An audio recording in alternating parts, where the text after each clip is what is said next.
What's up, guys? It is John. In today's video, this is going to be for the beginners. I get this question so often. I'm just going to make a video and start sending it to people. The question is, where do I get started? I want to start selling on Amazon. I think the opportunity is there. I'm kind of interested. I have an account, but I haven't really sourced anything yet. I just don't know what to do. I'm totally overwhelmed. Don't know where to start. So I'm going to address all these issues, how you can really learn how to start selling on Amazon, start building, see if you even like it, and kind of go through the three real ways, the only three ways you could really get this up and running for the most part. If you're new to the channel, I'm a six-figure Amazon seller. I do online arbitrage, and I also do books.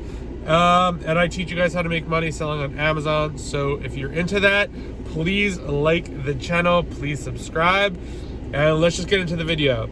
So the question, I get it all the time. It is overwhelming when you first start selling on Amazon. There's just a lot to learn, a lot to do. It's frustrating, it's hard. Luckily, it's gotten harder and easier. It's getting easier because there's more software and more options to kind of make things quicker for you. But on the other hand, it is a little harder because it's just a lot to learn. So what I would suggest is there's really three ways. I'm just going to kind of go in order. How kind of I did it. So you can watch YouTube videos for free. There are a ton of them out there. Obviously, you're watching a YouTube video right now. There are so many great videos out there from people like Flips for Miles, Feels for Profit, Rake and Profit, Romer the Rotor, The Book Flipper, Amazon Lit, Watch Me Amazon. There's so many different channels you can watch. Fields of Profit is another good one. So you can watch all their videos and then try to piece everything together and kind of do what you think would be best for you. That's one way.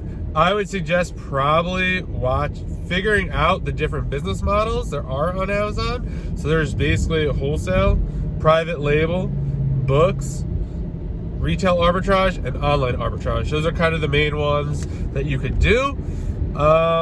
So retail arbitrage, you're going to stores like Target and Walmart. You're finding stuff probably on clearance or stuff that just sells for regular price that sells for more on Amazon. Online arbitrage, you're basically doing that with retail arbitrage, but online, just buying on stores. Private label, you create something or get it imported from China or whatever and brand it as your own. And then wholesale is where you're buying from a big company. Typically, you're buying it in bulk or a distributor, and then you're selling it on Amazon. And then you have books, which is where I started, where you're going to thrift stores, scanning books, seeing what's profitable, and then sending them into Amazon. So those are the 5 types. So I would suggest picking one of those. I would not suggest learning all 5 of them. If I would probably start with either online arbitrage or books, depending on what your capital situation is. Books is obviously the cheapest way to start. Online arbitrage is a little bit more expensive, but you could do either or. And then once you pick a model, start watching videos on that and just start learning. But I also think you should watch too many videos. You should definitely, you got to take action as you do it. Number 2, I'll save the most controversial one for last, and the one no one probably wants to hear. Number 2 is networking with other sellers.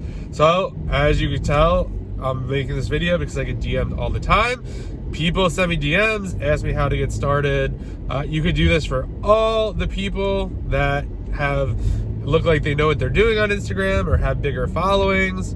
Kind of ask them specific questions and see if they could get them answered. This probably isn't the best way to go about it because it's really, really hard, and that's why I'm making this video, to give you an answer where to get started. It really depends. Everyone starts at a different place. They have different capital. They have different skill sets, all this kind of stuff. So it's not like there's a one answer to take care of everything. All right, so networking is definitely solid. I think networking is a better play once you actually start selling and sending products in, and you actually have like questions to ask besides how do I get started.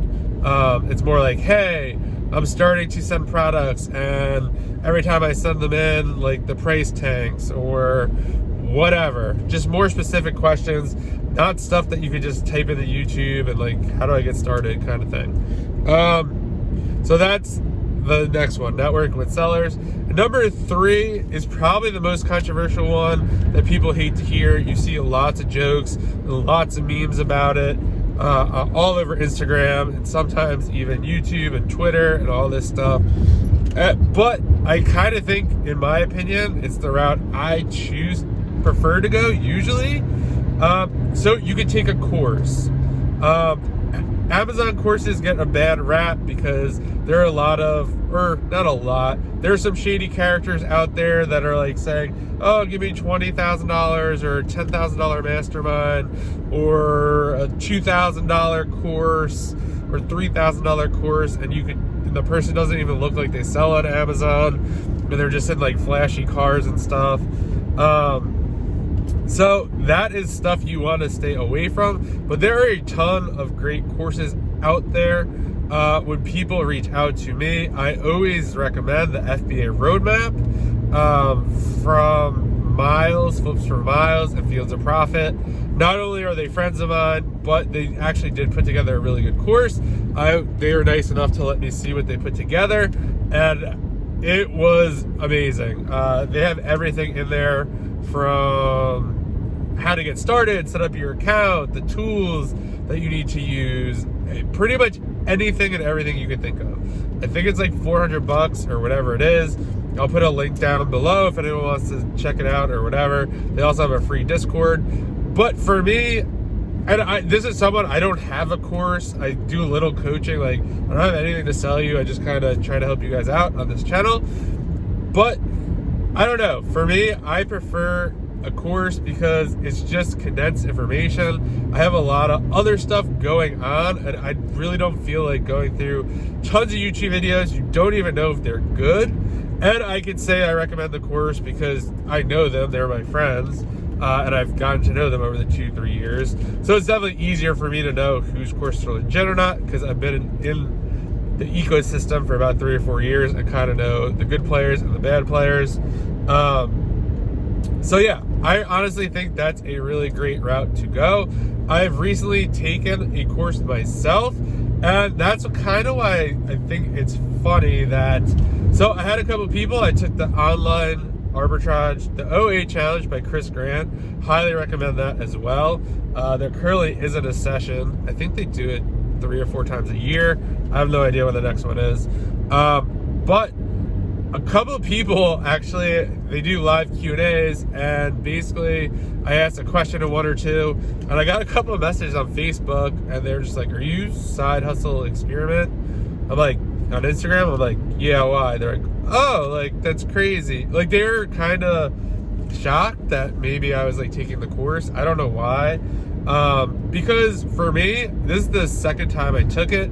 I basically did it as a refresher. And just to kind of, I don't know, I feel like when something is really good, I think sometimes the answer isn't more content, it's watching really good content over and over again. And I learned so much the first time around, and I did it the first year he did it. I think this is about the 4th or 5th challenge. And like, it was interesting to see how it evolved, how some things changed. Super worth it. But for me, it's like you always just have to be growing. You always have to be learning new things, trying new things. You have to invest in yourself and your business. You really don't get big doing it. You get bigger doing the same stuff, really, but you just have to constantly keep learning. It's basically applying the same couple principles in different ways. So for online arbitrage, it's finding products, and like maybe once you master a category, it might make sense to take on another category. So it's definitely just expanding what you already know and getting smarter as you go along. Another part of this is coaching. I've done a couple consulting calls with people that I paid for. And for me, that's one of the best ways that I can spend money as well. Basically because you get, if you were to do a call with me, you get this whole survey that you would fill out, and then we'd make sure every question got answered, all the questions that come up along the way, and stuff like that. So I do really think it could be one of the best ways to learn. And again, I'm not trying to promote anything, or this is just my opinion. It's someone who's taken 4 or 5 courses on selling on Amazon. So I always like to do it because it's condensed information. I've done it for books. I've done it for OA. I've done it for RA when I first started. It's just kind of, for me, I really like it. It's a good way to do it. And I'd say the caveat here, and is why most people say courses are bullshit, is because they don't do the course. They don't follow what they say.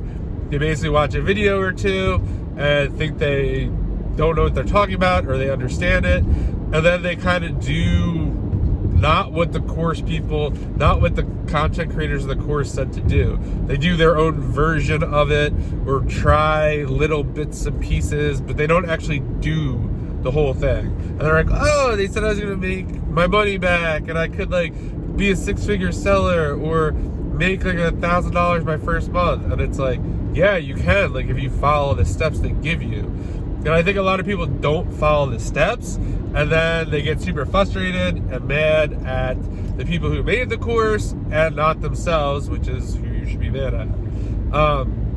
So I do think you should not take a course if you do not plan to do it. If you do, you have to hold yourself accountable and make sure you're doing what they say.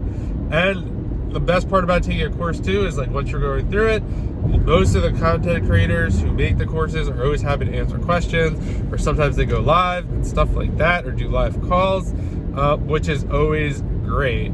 So yeah, those are pretty much the 3 main ways.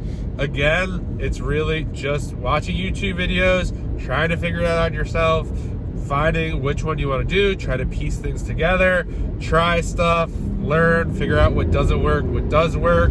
Number 2 is networking with other people. This is a little harder when you first get started, because you're not going to have, it's going to be hard to get your questions answered, how do I get started, or whatever.